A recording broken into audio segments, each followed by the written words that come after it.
आयुर्वेद एक प्राचीनतम चिकित्सा पद्धति है। हालांकि विभिन्न कारणों से इसकी लोकप्रियता में कमी आई है। आयुर्वेद के जानकारों का कहना है कि इसके माध्यम से कई असाध्य रोगों का भी इलाज संभव हो चुका है। इस बारे में विस्तृत जानकारी गया शहर के गोलबीघा मोहल्ले में एसएसपी कोठी के निकट स्थित आरसी मेमोरियल हेल्थ क्लिनिक के आयुर्वेदाचार्य डॉक्टर मृत्युंजय कुमार ने सीएनटीवी बिहार के साथ बातचीत के दौरान दी। पेश है इस बातचीत के कुछ महत्वपूर्ण अंश।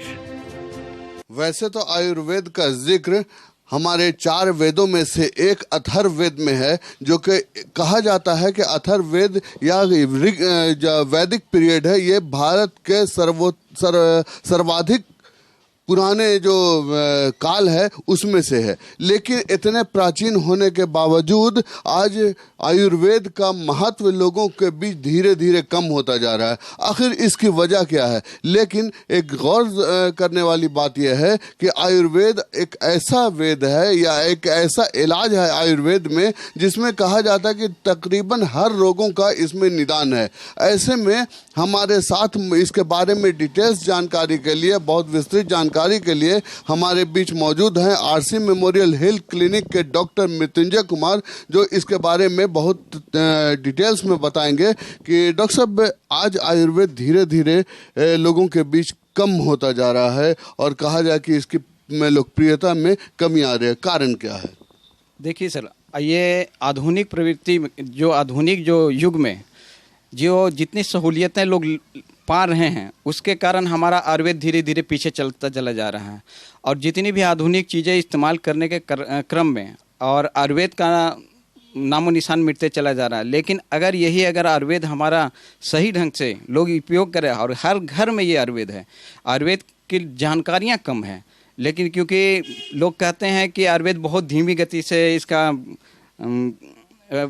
प्रचार होता है, प्रसार होता है, बहुत धीमी गति से इसका उपयोग किया जाता है। लेकिन नहीं, अगर बुखार लगा है ना, तो अगर ज्वर है तो ज्वर में अगर हम औषधियाँ देते हैं ना, तो उसके पानी का ही लेप करते हैं तो बहुत जल्दी क्विक रिलीफ मिलता है। इसमें आपका एलोपैथ का कोई महत्व नहीं रहता है। लेकिन वही उसके बाद फिर आपका आयुर्वेद में बहुत बड़ी ही ये प्राचीन विद्या है ये, क्योंकि जब हमारे लक्ष्मण को जब बाण लगी थी तो उसमें आयुर्वेद ही, जो लंका के जो वैद्य थे, उन्होंने संजीवनी लाकर दिया तो वो आयुर्वेद ही थी। तो उसी कारण आज उनकी जान बची थी।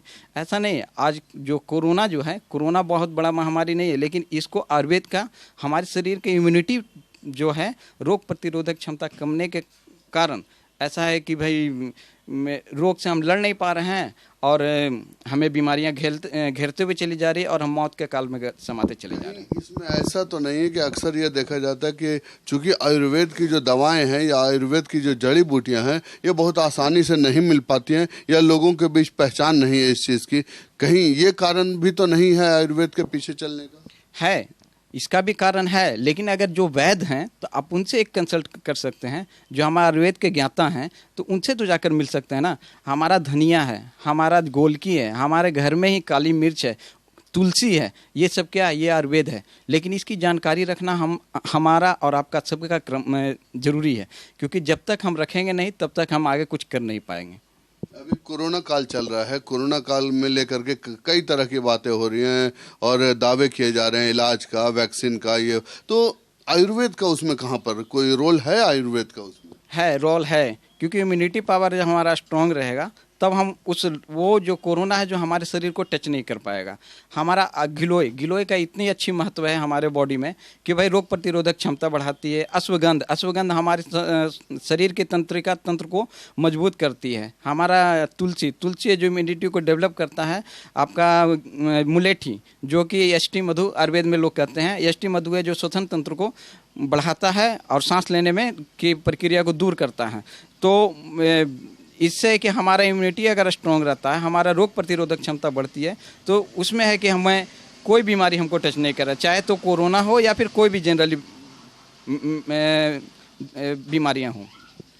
तो ये तो हुआ कि रोग प्रतिरोधी क्षमता बढ़ाने के लिए तो साइट्रस फ्रूट भी लोग खाते हैं, रोग प्रतिरोधी क्षमता बढ़ाने के लिए विटामिन सी का उपयोग करते हैं। तो ये भी तो आयुर्वेद का ही एक हिस्सा है, लेकिन हम लोग उसको समझ नहीं पा रहे हैं, है ना। और रही बात की, मुझे ये भी एक लगता है कि जिस तरह से आयुर्वेद का प्रचार प्रसार कम हुआ है, लोगों के बीच जानकारी का अभाव हुआ है, डॉक्टर्स भी कम हैं इसके। एक अच्छे जो ज्ञाता हैं, जिस तरह से एलोपैथ के डॉक्टर हर जगह मौजूद हैं या एलोपैथ के लिए मेडिसिन हॉल जो है हर जगह मौजूद है, आयुर्वेद की नहीं है। ये हमारे सरकार में कमी है।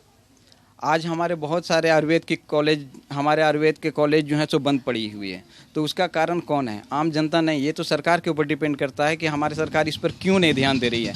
आज 10 साल पहले, 20 साल पहले आयुर्वेद का उतना महत्व नहीं देता था, लेकिन आज हमारे पीएम जो नरेंद्र मोदी हुए, उन्होंने सपोर्ट कहा कि नहीं, आयुष को, आयुर्वेद को उपयोग कीजिए। अश्वगंध हो गया, गिलोय हो गया, एनीबॉडी।